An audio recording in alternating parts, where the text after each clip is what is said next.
Hey everyone, this is Tony from Greasy Wrench Auto, and today we're working on a 2007 F150. This is a two-wheel drive, so we'll be doing the front suspension, which is way overdue. This is 213,000 miles. I usually recommend this service around 150,000. But what we got here is the upper control arms. We got the tie rods, the sway bar links, and then the lower ball joints. And then we'll be replacing all four shocks. A lot of times you'll know when it's time to replace them because you'll feel your ride pretty bouncy, or you'll hear knocking around every jump or whatnot. But as you can see, the bushings are all blown out. Those upper ball joints, the boot's all torn. Same with the bottom one and the tie rods. But what you want to start off with is start by removing your brakes, and then you want to start on one side only. That way you have something to compare to. Alright, so we got those brake pads removed. You'll be needing a 13mm as well as an 18mm socket. We'll be leaving the rotors on. Unless you're doing your wheel bearing, I recommend just leave your rotors on and remove the whole knuckle with the rotor. Next thing you want to do is you want to straighten out your steering wheel as best as you can, because you want to be able to drive to the alignment shop. So the best way you could do that is just straighten up your steering wheel before you start releasing anything, and try to keep it as straight as possible. But once you get your steering wheel straightened out, go ahead and loosen this nut right here on the tie rod on both sides. Go ahead and loosen it on both sides, that way your steering doesn't move, and that way it's already broken loose. But once you get those both broken loose, then you could go ahead and release your tie rod. Alright, so we got both sides broken loose. You might need to use some WD-40, and then you might need to hold this right here. This is gonna be a 15mm, so you can prevent it from turning. So I noticed when you loosen it, it'll tend to turn with it. But once you break it loose, set it far enough where you could spray some WD-40 in there as well, and where this moves back and forth, because you'll be needing to release that tie rod. But this was a 24 right here, and then this was a 15 to hold down. And then once I got both broken loose, I made sure to straighten out my steering wheel again, and then release this 21mm, and then leave it low enough where you could hit the top with the hammer, because you don't want to, well, it comes with a new nut anyway, but a lot of times when it doesn't come with it, you want to just make some room so you don't damage that nut. And then if it doesn't break loose, you want to get yourself a pickle fork, so that way you can stick in here in between and break it apart. But a lot of times just hitting it with the hammer, it'll break it out. Once you get it out, you want to remove that tie rod and count how many turns to take it out of there, because once you reinstall that new one, you want to do the same exact turns to try to keep your steering wheel as straight as possible. Alright, so we got that new one installed. This one ended up being 26 turns.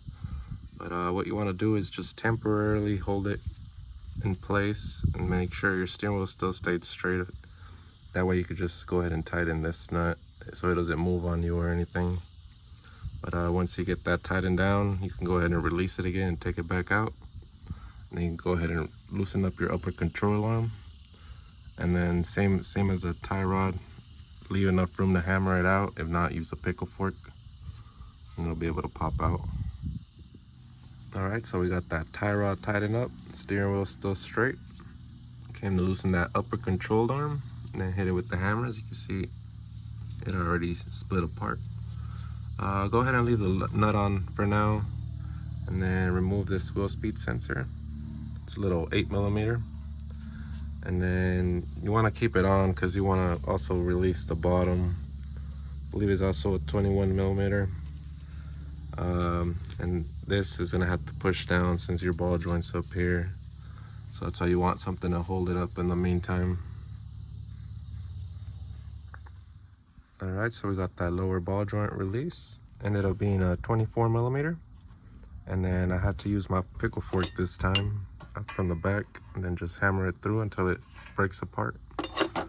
Once you get it broken apart, you can release both the top and bottom nut in order to take it out. I did put my wheel speed sensor bolt back in here so I don't lose it. But once you get your knuckle out of the way, you want to start releasing your upper control arm. There's going to be two 21s on each side, so you'll be holding it on one side and then releasing it on the, or loosening it on the other side. You should be able to just pop it right out. All right, so we had that knuckle removed, and then I started releasing that upper control arm, but we're gonna have to remove the strut first because it doesn't let the bolt come all the way out. But you're gonna want to get you a 30mm on one side, and then I'm just gonna use an adjustable wrench on this side. I believe it's a 28mm, but like I said, just use an adjustable wrench. And then on the top over here, it's gonna be held down by 3 bolts, and that's gonna be a 15mm.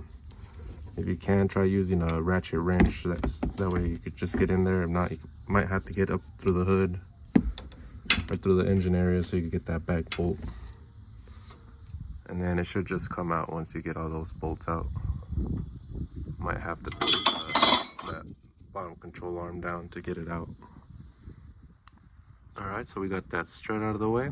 Pretty simple. Like I said, you might have to push down on that lower control arm to get it out. But now we can go ahead and remove our upper control arm and get it replaced with the new one. And then we'll probably be changing out the strut until the very end. All right, so we got that upper control arm removed. Before reinstalling your new one, make sure you compare it because there is a left and a right.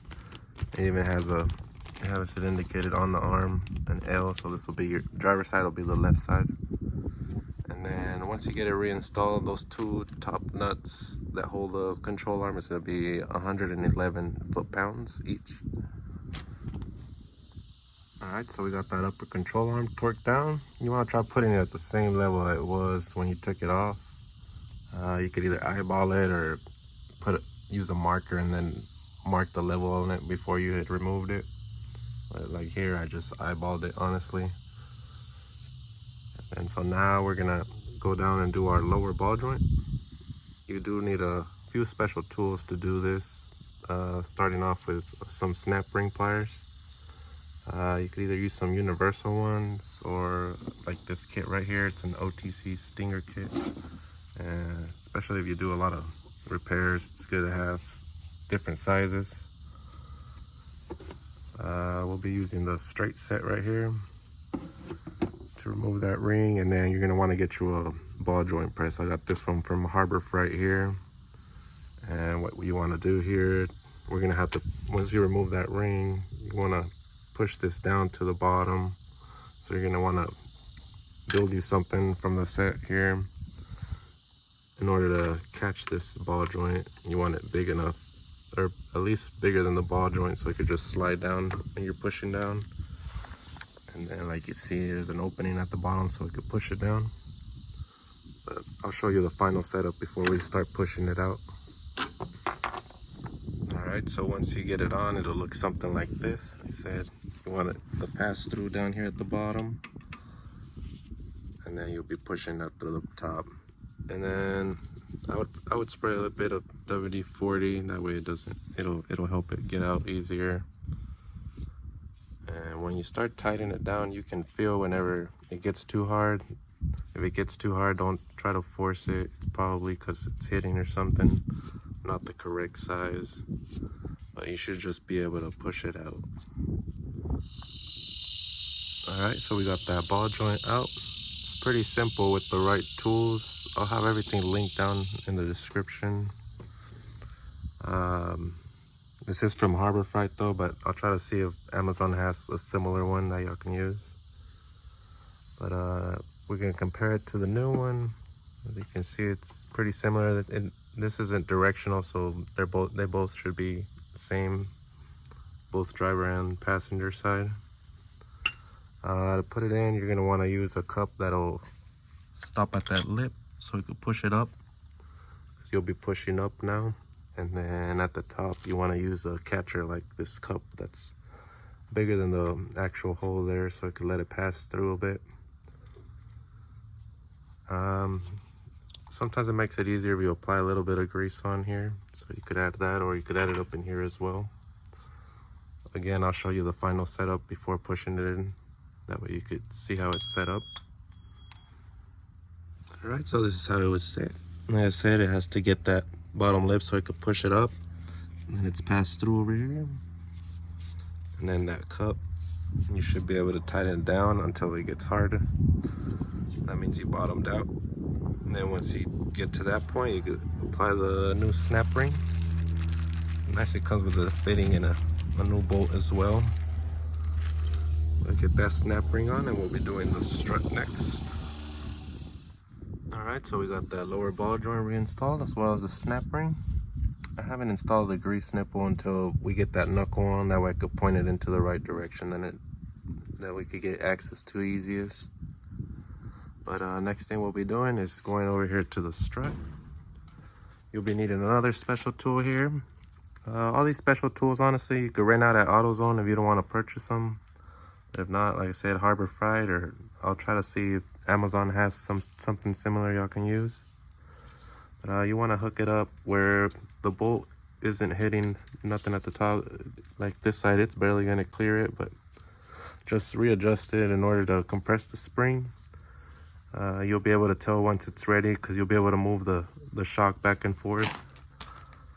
Once you get it compressed enough, you'll be able to go over here and release it. Always point it away from you. You don't want to accidentally shoot it off. And you don't want to do it without compressing it because that thing will shoot out. It has a lot of pressure in there. But you also want to keep it in the same direction that you took it off at. Alright, so we finally got it compressed enough. You'll be able to move it back and forth like this.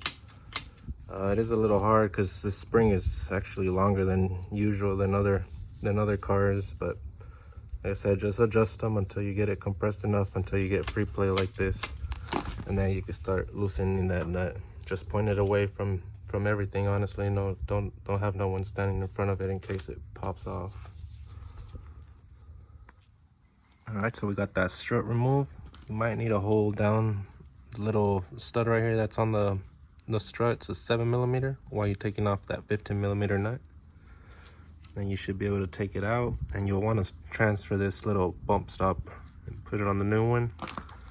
And then if you need to replace this, you can replace all. They sell it all separately. We're going to use the same on this one. Then you can just slide it back in there. You might have to hold it as well. It's the same way as you were holding this one down to tighten. Alright, we got that new strut on there. I had to hold it down again and then tighten it with a wrench.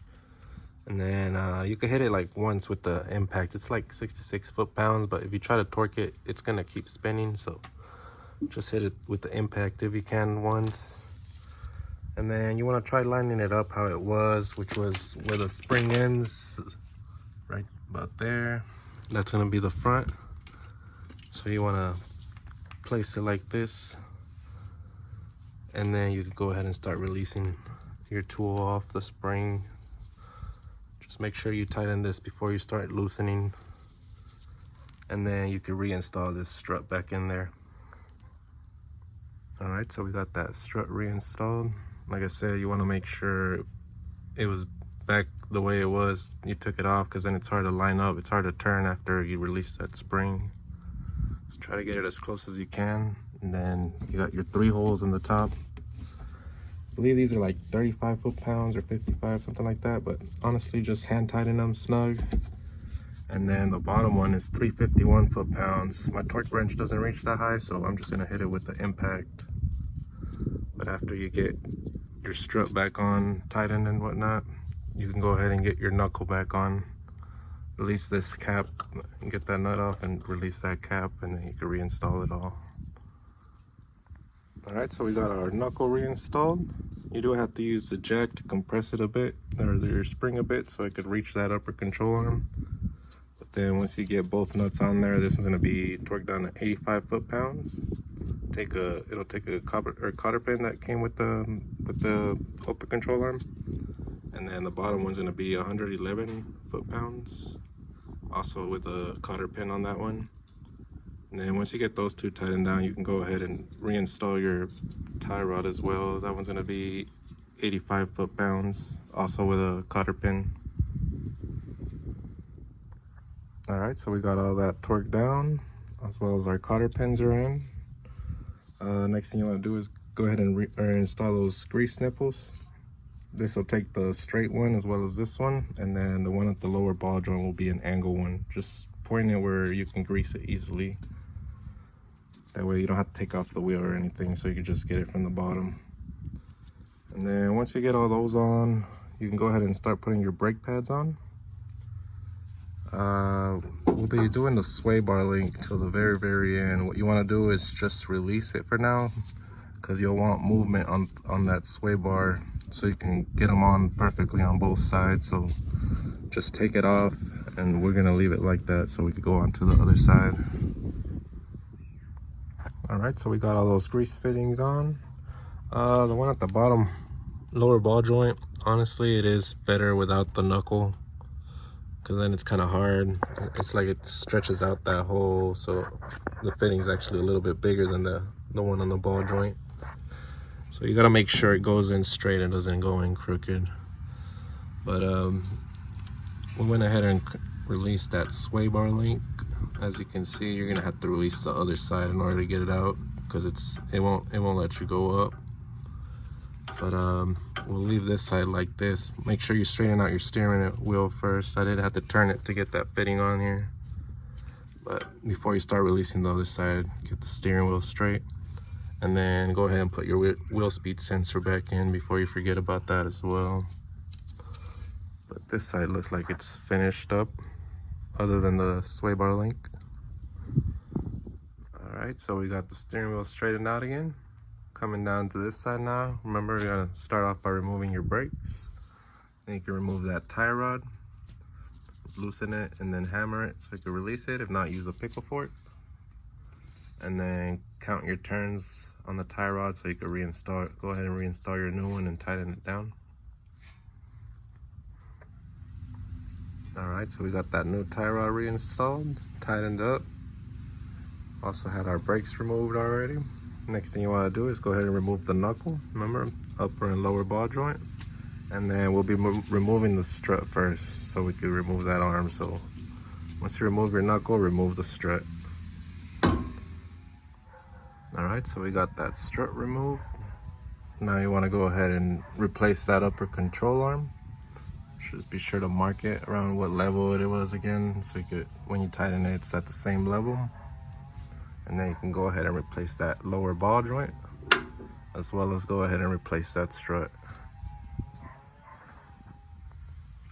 All right, so we got everything done. I went ahead and installed the fittings on all these. Same with the top one. Now you can put your knuckle in there. Just remember, these are gonna be each 85 foot-pounds. And then this one should be 111. And then you can just reinstall your cotter pins. Once you get your knuckle back on, you can go ahead and release your sway bar link so you can replace both sides at the same time, since you're gonna need to move it up and down. All right, so we went ahead and reinstalled the brakes to get it out of the way of the sway bar links. But once you get both sides loosened, just get you a pry bar and then just pry right here to push it up. That way you can get that sway bar link out of the way. Just so you know, there is a nut at the bottom of it. You might need to take it off with a wrench and then turn the little hex down here to get it loosened. And then same with the top. If you just try taking off the bolt, it'll spin. So just hold it with a wrench right here. I believe it's a 15 millimeter. And then go ahead and switch both sides and get them in there first before you start tightening them down. All right, so we got this side installed. The other side is just hand tightened right now. But you want to start the top first. This is how your bushings are going to sit on it. But you want to start this top bolt first. And then once you start tightening this bottom one, it'll start pulling the bar down. Now we'll be doing the other side, and then once we get all this tightened up, you want to double check all and make sure everything's tight. You want to make sure you didn't leave nothing loose, and then you want to go back and grease all your fittings. Just as soon as you see the little boot swell up on all of these, it'll be good. All right, so we got both sway bar links installed. Went ahead and greased up all the boots. You'll be needing a tool, something like this, something similar. And then I use Valvoline grease, as long as it's Molly grease. I'll link it in the description on which one I use, but just make sure to re-grease everything. A lot of times you'll slowly start seeing it seep out, and that's when you know it's full, but also if you just see the boot swell up, it's ready to go. But once you double check everything's tight, everything's good to go, everything's greased up, you can start putting your wheels back on and bring it down so we can work on the back. All right, so we got those back wheels removed. Back shocks are pretty simple. You got this bolt up at the top and then down here at the bottom. Just hold it with an 18 and then hit it with a 15 up in the back. And then you want to do one side at a time. You don't want to, well, I mean, it won't drop if you put your jack stands, but like technically you could do it with the wheels on. Just crawl under and just do one side at a time. But so I could show y'all better. All right, so we got that new one reinstalled. You might have to push it up in order to line it up with that bottom hole. Just put it up at the top, slide that bolt in so it could hold it for you, and then just push it up. And then these are gonna be torqued down to 66 foot-pounds. And then you can go ahead and do the other side as well. Once you get both of them replaced, you get your wheels back on, and you wanna torque all your wheels down to 150 foot-pounds. All right, so we got everything reinstalled. We got our wheels torqued down, put our hubcaps back on. On that's pretty much to it. I do recommend re-greasing those ball joints and everything around every other second oil change, just to keep them greased up. You don't want to run them dry and they won't last as long. But if you like this video, please like and subscribe. Thank you and have a great one.